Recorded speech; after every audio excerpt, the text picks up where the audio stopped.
भाजपा से अच्छी राम मंदिर बनेगी। जिन्ना का मसला, जिन्ना का नाम लेने वाले अखिलेश यादव हैं। अखिलेश यादव खुद चाहते हैं कि चुनाव हिंदू मुस्लिम पर हो और सॉफ्ट हिंदुत्व की पॉलिसी अखिलेश यादव अपनाए हुए हैं। किसको दे रहे हैं? बीजेपी को। किसको? बीजेपी को क्यों देंगे बीजेपी? इसलिए देंगे कि ये 4.5 साल में नौकरी एक ने दी। हम बहुत खुश हैं। हाँ महंगाई, हाँ यही मुद्दा है, इसलिए देंगे। खूब जनता परेशान रहे, जितना परेशान कर सके, हाँ इसलिए देंगे भाई। आप देख लीजिए, मुरादाबाद की सीट जीती, संभल की 5 सीट में कहाँ की सीट जीती? जहाँ से मुसलमानों ने वोट दिया वहीं से चुनाव जीती ना। अपनी खुद की सीटें लोग नहीं बचा पाए। डिम्पल यादव अपनी सीट नहीं बचा पाई। ऐसे में मुसलमानों ने इनको भरपूर साथ दिया। जिस सीट पर वैसी चुनाव नहीं लड़ेंगे, हमारे जैसा नौजवान नोटा पर वोट देने का काम करेगा, लेकिन समाजवादी को वोट। अच्छा, वोट देंगे हाँ ओवैसी को। उसी ओवैसी को देंगे। हाँ सारे एक तरफा ओवैसी साहब को वोट जाएगा और किसी भी पार्टी को एक वोट नहीं जाएगा। आदाब सलाम, मैं आपके साथ अनस। आज मैं मौजूद हूँ यूपी के पूर्वांचल प्रतापगढ़ क्षेत्र में और ये विधानसभा पड़ता है रानीगंज। मेरे साथ मौजूद है काफ़ी लोग। बात करेंगे यूपी चुनाव को लेकर। आने वाले 2022 में किसकी सत्ता आती है? या तो भाजपा वापस आती है या दूसरी। हाँ सर, 2022 में किसको देखना चाहेंगे इस बार फिर? किसको देखना चाहेंगे? हाँ। मतलब सपा भी है, सपा भी दावेदारी कह रही है मैं वापस आ रहा हूँ। भाजपा भी कह रही है मैं सत्ता में वापस आ रहा हूँ। नहीं, हम तो अपनी पार्टी को देखना चाहेंगे। हम लोग ऑल इंडिया मजलिस इत्तेहादुल मुस्लिमीन से जुड़े हैं और हमारे लिए इस वक्त जो मुल्क के हालात बन गए हैं, ऐसे में ऑल इंडिया मजलिस इत्तेहादुल मुस्लिमीन की जितनी सीटें आएंगी उतना ही हमारा बेनिफिट है। 100 सीटों पर ऐलान किया है, 100 सीटों पे कितने आएंगी? अब 100 सीटों का ऐलान किया गया है। 100 सीटें लड़ने की बात नहीं, बात यह है कि हम 100 सीटों पर तैयारी हमारी है। अगर हम लड़ेंगे तो 403 पे 100 सीटों पर हम लड़ सकते हैं। अब देखना यह है कि आगे क्या फ़ैसला होता है, कितनी सीट पे लड़ते हैं। अगर जितनी सीट पे लड़ेंगे मजबूती से, हम लोग वोट उसी पार्टी को करेंगे। तो सपा के साथ क्यों नहीं जा रहे हैं? सपा तो अखिलेश यादव कह रहे हैं कि मुसलमान जो है मेरे साथ हैं। देखिए, मुसलमान किसके साथ हैं? आज आप एक इंसिडेंट आप लोग मीडिया से आप लोग देखे होंगे। गुड़गांव में एक जगह थी जहां लोग जुमे की नमाज़ पढ़ा करते थे। पिछले 3-4 जुमे की नमाज़ को लेकर वहां पर डिस्प्यूट होता रहा। पुलिस खड़ी होती थी और लोग नमाज अदा करते थे। आज उसी जगह पर जहां पर जुमे की नमाज़ अदा होती थी, वहीं पर हमारे कुछ नॉन मुस्लिम भाई गए और जाने के बाद वहां गोवर्धन पूजा करने लगे। मुसलमानों को मजबूरन वहाँ से नमाज़ नहीं पढ़ने दिया गया, जबकि प्रशासन खुद खड़े होकर वहाँ नमाज़ पढ़ने की बात कहा करता था। ऐसे तमाम मसले, ये एक इंसिडेंट मैं आज आपको लेटेस्ट बता रहा हूँ। इस तरीके से आप देख लीजिए, अभी कुछ ही हफ्ते भर पहले त्रिपुरा में कम से कम 15 मस्जिदों को शहीद कर दिया गया। तमाम मुसलमानों को वहाँ से उजाड़ दिया गया। इसकी बात करने वाला आखिर कौन है? अगर समाजवादी पार्टी, राहुल गांधी बात तो किए थे। अगर समाजवादी पार्टी ये कहती है कि मुसलमान हमसे जुड़े और हमें वोट करें और बीजेपी को हराएं, तो हमारा सवाल सिर्फ समाजवादी पार्टी से ये है कि जब हमारे मुद्दे होते हैं, यानी कि जो मुद्दे सिर्फ मुसलमानों से संबंधित होते हैं, ठीक है, आवाम का मसला है, उस पर आप बोलते हैं, उस पर हमको कोई एतराज़, आप विकास के मुद्दे पे बोलते हैं, हमें कोई परेशानी नहीं है। लेकिन जब हमारे ऊपर कोई मसला आता है, CA/NRC जैसा कानून इसी मुल्क में बनाने की बात हुई और इस मुल्क में कानून बना, अब उसको इम्प्लीमेंट करने की बात हो रही है, उस पर कभी अखिलेश यादव ने अपनी ज़बान नहीं खोली। इसके बाद आप आ जाइए UAPA जैसा कानून, जिस पर तमाम लोगों को जेलों में बंद करके रख दिया गया। शर्जिल इमाम जैसे इंसान को, जो पढ़ा लिखा काबिल लड़का था, उसको बंद कर दिया। उमर खालिद को बंद करके रखा गया। इस तरीके से तमाम नौजवान UAPA के तहत जेल में हैं। अभी फैक्ट फाइंडिंग कमेटी, मतलब सुप्रीम कोर्ट के कुछ वकील त्रिपुरा गए हुए थे। वहाँ जाने के बाद उन्होंने मस्जिदों के साथ कैसे तोड़फोड़ किया गया, हमारे नबी के ऊपर किस तरीके के बदतमीज़ी की गई लोगों, वहाँ के हिंदू परस्त लोगों द्वारा।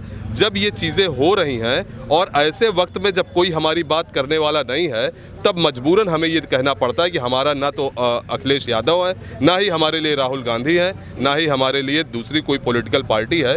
इस वक्त ज़रूरत यह है कि हम नौजवानों ने ये तय किया है कि अगर ऑल इंडिया मजलिस इत्तेहादुल मुस्लिमीन पूरे उत्तर प्रदेश की 403 सीट पर चुनाव लड़ती है और वहाँ पर सिर्फ 10 वोट भी मुसलमान का रहेगा, या जो अमन पसंद लोग हैं वो लोग वोट देना चाहेंगे, तो हम वो वोट ऑल इंडिया मजलिस इत्तेहादुल मुस्लिमीन को देंगे। आपसे सवाल लेते हैं 2022 में किसकी, अखिलेश या ओवैसी? सबसे पहले तो मैं ये बताना चाहता हूँ कि अखिलेश से तो हमारा कोई मतलब नहीं है, लेना देना 32 साल 30 साल उनको हम देख लिए, 72 साल लगभग हमने कांग्रेस को भी देख लिया। उन्होंने कहा बहुत विकास किया है। विकास से मुसलमानों को कोई मतलब नहीं है, विकास से हमारा कोई लेना देना नहीं है। इस समय अगर विकास की बात होती, विकास के नाम पर अगर भारतीय जनता पार्टी चुनाव लड़ती तो विकास का कोई मतलब नहीं रह गया है। समाजवादियों का कहना है बीजेपी विकास नहीं किया गया। बीजेपी का क्या विकास है, कहाँ से आपको विकास दिख रहा है? गड्ढा मुक्त हो गया है, बैनर बहुत ज्यादा लगे हुए हैं उनके, 4.5 लाख रोजगार दिए हैं। आपका 70 रुपए का पेट्रोल जो है 110 रुपए में बिक रहा है, 350 का सिलेंडर जो है 900 रुपए में बिक रहा है। गरीबों को जो है सिलेंडर से और रोज़मर्रा की चीज़ों से मतलब है। ये रोडों पे सड़कों पे जो है करोड़पति लोग टहलते हैं, गरीब लोग से इससे कोई मतलब नहीं है। और रहा सवाल जो है समाजवादियों का ये कहना है कि अब की बार अखिलेश सरकार, तो मैं आपको ये बता देना चाहता हूँ कि जब उत्तर प्रदेश के सभी मुसलमानों ने मिलकर एकजुट होकर समाजवादी को वोट दिया था, तब आप 47 सीट पर सिमट गए थे। आज मजलिस इत्तेहादुल मुस्लिमीन पूरे ताकत से उत्तर प्रदेश में चुनाव लड़ रही है, 47 सीट ये क्रॉस नहीं करने पाएंगे, ये गारंटी इस बात का ले लीजिए आप। तो अखिलेश यादव क्यों कहते हैं कि मुसलमान मेरे साथ हैं? मुसलमान उनके साथ है ही नहीं, वो झूठ बोल रहे हैं। तो फिर किस दावे के साथ कह रहे हो? वो कह रहे हैं, अभी सहारनपुर में आपने देखा होगा, 31 तारीख को रैली थी, सभा थी उनकी, अखिलेश की, और उस मंच पर एक भी मुसलमान नहीं दिखा। मुसलमान जो है वहाँ से कुछ दूर पे जाके 200-300 मीटर दूर पे एक खेत में जो है तिरपाल लगा के वहीं बैठा था कि अखिलेश जी इधर से गुजरेंगे तो हम नमस्कार कर लेंगे। और उसके बाद दूसरी सभा वहाँ आजमगढ़ में हुई, वहाँ एक एमएलए साहब से स्टूल में बैठे थे क्योंकि वो मुस्लिम थे, बाकी और सबके लिए स्पेंच लगा हुआ था। ये चाहते हैं, वाकई में समाजवादी पार्टी चाहती है कि मुसलमान हमारे साथ हों, तो हमारी हिस्सेदारी की बात यानी हमारी सीटों की बात क्लियर होनी चाहिए। यानी हमारी पॉलिटिकल पार्टी अगर ऑल इंडिया मजलिस इत्तेहादुल मुस्लिमीन है, जैसे राजभर साहब हैं, जैसे दूसरी पॉलिटिकल पार्टी जैसे राजभर साहब तो चले गए अखिलेश के साथ, हाँ, जैसे शिवपाल साहब की पार्टी है, जैसे रावण की पार्टी है, ऐसे ही हमारी एक पॉलिटिकल पार्टी है। अब इस पॉलिटिकल पार्टी से अखिलेश यादव बात करें, इसको अपने साथ लें। जब इसको अपने साथ वो लेंगे तो जिन सीटों पर असदुद्दीन ओवैसी साहब चुनाव लड़ेंगे, उनकी कैंडिडेट लड़ेंगे, उन पर तो मुसलमान उनका साथ देंगे। उसके अलावा जिन सीटों पर चुनाव नहीं लड़ेंगे, ये बात सही है कि अगर गठबंधन आप करोगे तो मुसलमान इतना वक्त हो गया, अभी तक अखिलेश क्यों गठबंधन आपसे नहीं किया? अखिलेश इस वजह से गठबंधन नहीं किए कि इस वक्त हमारे देश के हालात जो चल रहे हैं, पूरा हिंदू मुस्लिम मामला चल रहा है। यानी राम मंदिर पर चुनाव लड़ना चाह रहे हैं, मुसलमानों को नमाज पढ़ने से रोकने पर चुनाव लड़ना चाह रहे हैं। अखिलेश यादव का नया स्टेटमेंट आएगा, अगर मेरी सरकार बनी तो भाजपा से अच्छी राम मंदिर बनेगी। हाँ, ये देख लीजिए ना, भाजपा से अच्छी राम मंदिर बनेगी। जिन्ना का मसला, जिन्ना का नाम लेने वाले अखिलेश यादव हैं। अखिलेश यादव खुद चाहते हैं कि चुनाव हिंदू मुस्लिम पर हो, और सॉफ्ट हिंदुत्व की पॉलिसी अखिलेश यादव अपनाए हुए हैं।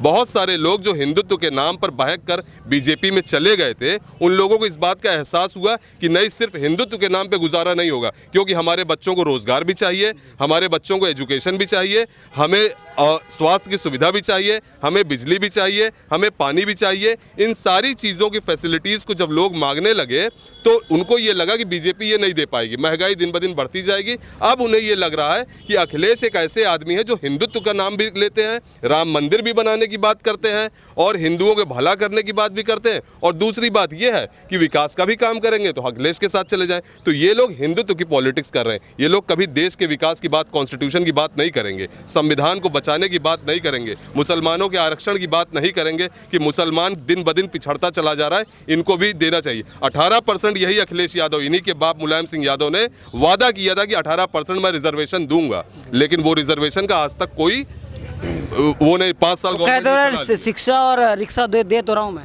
हाँ, तो बस रिक्शा, मुसलमान अब रिक्शे के लिए नहीं पैदा हुआ है। मुसलमान खुद कमा लेगा, खुद खा लेगा, रिक्शा खरीद लेगा, और अगर रिक्शा ही चलाना है, उसको पंचर ही बनाना है, तो वो अपनी दुकान खोल लेगा। लेकिन अखिलेश यादव का मोहताज नहीं है कि अखिलेश यादव हमको रिक्शा दे।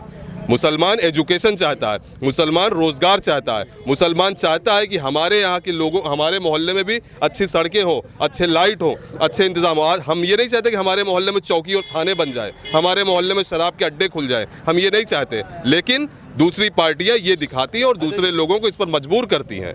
दूसरे लोगों को इस पर मजबूर करते हैं कि मुसलमानों के लिए हम ये कर रहे हैं, वहाँ चौकी खुलवा दिए, अब तुम्हारे बच्चे जो क्राइम कोई और करेगा, फंसेंगे हमारे बच्चे। बताया था कि बिहार में वोट काटे उन्होंने, तो वोट कैसे काटे हैं? हम 19 सीट पर चुनाव लड़ते हैं, 5 सीट हम जीतते हैं, 8 सीट पे हम दूसरे नंबर पे रहते हैं, यानी हम जेडीयू को हराते हैं, आरजेडी वहाँ से जीतती है, उसके बाद बाकी बची सीटों पर भी हमारा अच्छा परफॉर्मेंस रहता है। हम वोट कैसे काटे हैं? तो मुसलमान ही कहते हैं ओवैसी को बीजेपी की बी टीम।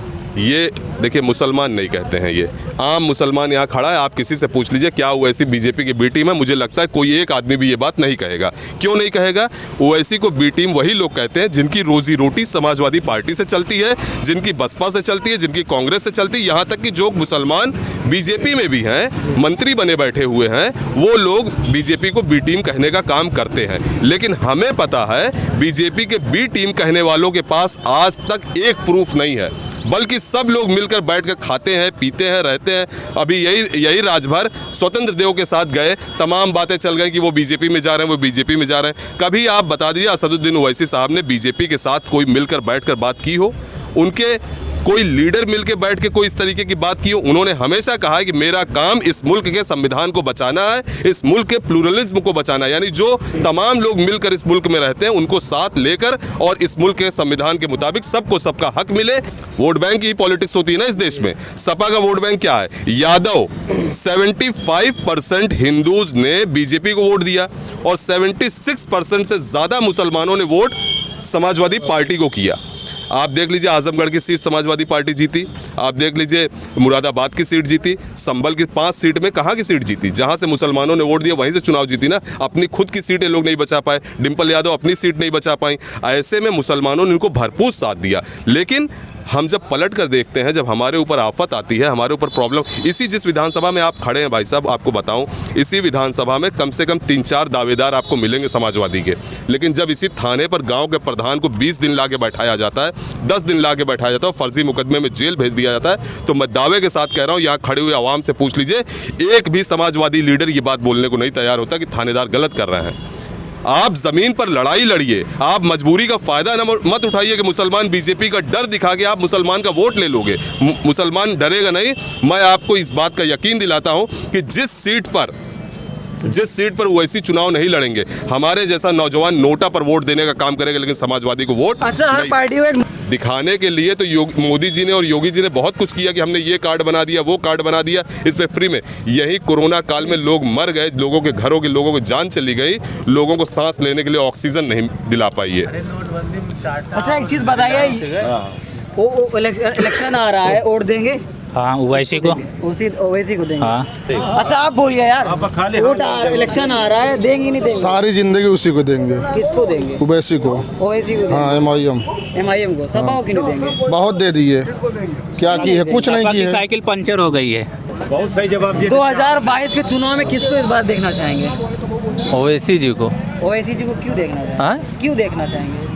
अच्छे काम करेंगे, अच्छी बात करते हैं, इसके लिए। तो आप अपने एरिया के जो प्रत्याशी रहेंगे उसको देख के नहीं वोट देंगे, ओवैसी को वोट के देख के देंगे? हाँ? अपने एरिया का जो प्रत्याशी खड़ा होगा विधायक के लिए, उसको वोट देख के वोट देंगे कि ओवैसी को देख के वोट देंगे? ओवैसी को ही। प्रतापगढ़ हर समाज के लोग बैरिस्टर असदुद्दीन ओवैसी साहब को, मजलिस इत्तेहादुल मुस्लिमीन को वोट करेंगे। मुस्लिम समाज भी करेगा, दलित समाज भी करेगा, और बहुत सारे ब्राह्मण समाज के लोग भी हैं जो ओवैसी साहब को पसंद करते हैं। सारे एक तरफा ओवैसी साहब को वोट जाएगा और किसी भी पार्टी को एक वोट नहीं जाएगा। किसको दे रहे हैं? बीजेपी को। किसको? बीजेपी को क्यों देंगे बीजेपी को? इसलिए देंगे कि ये 4.5 साल में नौकरी एक न दी। हम बहुत खुश हैं।